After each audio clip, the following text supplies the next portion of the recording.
ગાંધીનગરમાં ચુસ્ત બંદોબસ્ત ગોઠવી દેવામાં આવ્યો છે અને ખેડૂતોના ધરણાની ચીમકીને લઈને ગાંધીનગરમાં પણ પોલીસની કિલ્લેબંધી થઈ ગઈ છે। 3 ટ્રેક્ટરને પોલીસે ગાંધીનગરમાં પ્રવેશ કરતા અટકાવ્યા અને ચિલોડાથી ગાંધીનગર એન્ટ્રી પોઈન્ટ પર પોલીસે ચુસ્ત બંદોબસ્ત ગોઠવી દીધો છે। એક તરફ ખેડૂતો ગાંધીનગર તરફ કૂચ કરી રહ્યા છે અને આ તરફ પોલીસ વિભાગ ગાંધીનગરમાં બંદોબસ્તમાં લાગી ગયો છે। બધે જ અત્યારે બેરિકેડ મૂકી દેવામાં આવ્યા છે।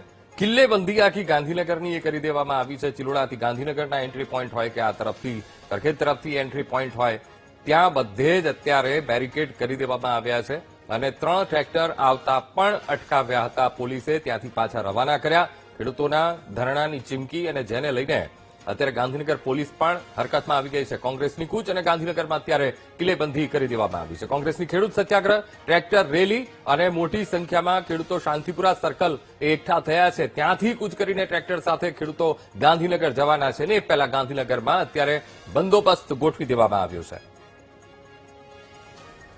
આજ મુદ્દે સંવાદદાતા મેહુલ દેસાઈ લાઈવ જોડાઈ ગયા છે। મેહુલ, એક તરફ કોંગ્રેસ પ્રેરિત આ રેલી છે, ખેડૂતો મોટી સંખ્યામાં શાંતિપુરા સર્કલ ખાતે એકઠા થઈ ગયા છે અને ગાંધીનગર તરફ આવવા માટે રવાના થવાના છે। હવે ગાંધીનગરમાં પણ કિલ્લેબંધી કરી દેવામાં આવી છે। કેવો બંદોબસ્ત ગાંધીનગરમાં?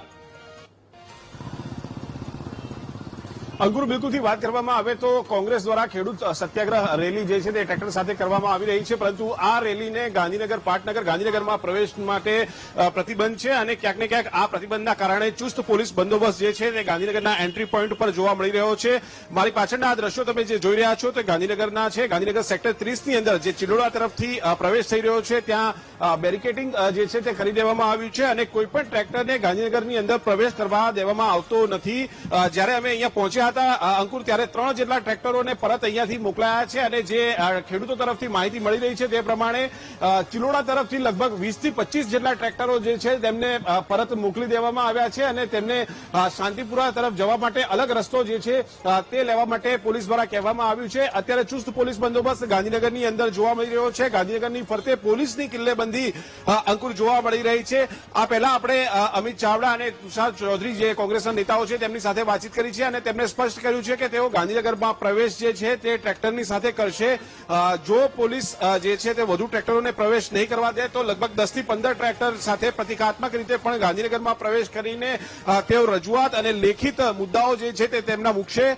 વીજપોલની અંદર જે વીજપોલ ખેડૂતોના ખેતરોમાં લગાવવામાં આવી રહ્યા છે તેને લઈને ખેડૂતો વિરોધ જે છે તે કરી રહ્યા છે અને કોંગ્રેસ પણ તેની અંદર જોડાઈ છે। આ સિવાય પણ ખેડૂતોના અનેક મુદ્દાઓ એવા છે કે જેને લઈને જે પાયાના પ્રશ્નો છે તેનું નિરાકરણ આવે તે માટે આ વિરોધ જે છે તે કોંગ્રેસ દ્વારા કરવામાં આવી રહ્યો છે। હવે જે પ્રમાણે કિલ્લેબંધી ગાંધીનગરની કરવામાં આવી છે તે વૈષ્ણોદેવી સર્કલ પાસે અમદાવાદમાં આ વિરોધ પ્રદર્શન થવાનું છે અને ત્યાંથી કોંગ્રેસને ખેડૂતો સાથે ટ્રેક્ટરની સાથે પ્રવેશ આપવા દેવામાં આવે છે કે કેમ તે હવે જોવાનું રહેશે। અંકુર, જે બિલકુલ મેહુલ, સમગ્ર માહિતી સાથે જોડાવા બદલ આપનો આભાર।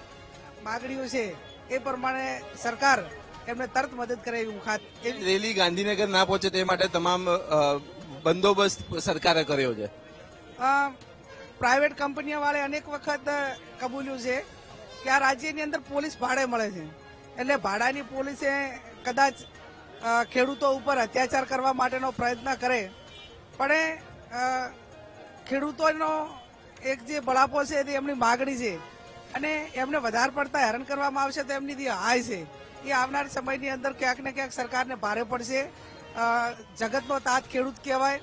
આજે તમામ ક્ષેત્રોની અંદર જ્યાં પ્લસ માઇનસ હોય પણ ખેડૂત એક એવો છે કે જે એને બીજી કોઈ સાઈડ ઇન્કમ નથી, એના ઉપર એનું ગુજરાન છે। એક બાજુ વસ્તી વધવાના કારણે જમીનો ટૂંકી થઈ ગઈ છે અને ટૂંકી થઈ ગઈ છતાં પણ જે બચી છે એની અંદર પણ આ રીતે દાદાગીરી કરી અને પ્રાઇવેટ કંપનીઓ કરોડો રૂપિયા કમાય છે। ખેડૂતોને પૂરતું વળતર મળતું નથી, એટલે ખેડૂતોને કઈ રીતે પૂરતું વળતર મળે એની જે માગણીઓ છે એ માગણીઓ વિપક્ષ તરીકે પણ સરકાર સુધી પહોંચાડવાની જવાબદારી અમારી છે। ગેરીબેન કે જેઓએ કહ્યું કે વિપક્ષને લઈને વિપક્ષમાં છીએ એટલે ખેડૂતોની જે માંગ છે તે સરકાર સુધી પહોંચાડવામાં આવશે। ગાંધીનગરમાં રેલીને એન્ટ્રી મળે કે ના મળે, પરંતુ સરકારમાં 100% વિપક્ષ રજૂઆત કરશે અને ખેડૂતોને ન્યાય મળે તે રીતની પણ કામગીરી કોંગ્રેસ પક્ષ દ્વારા કરવામાં આવશે।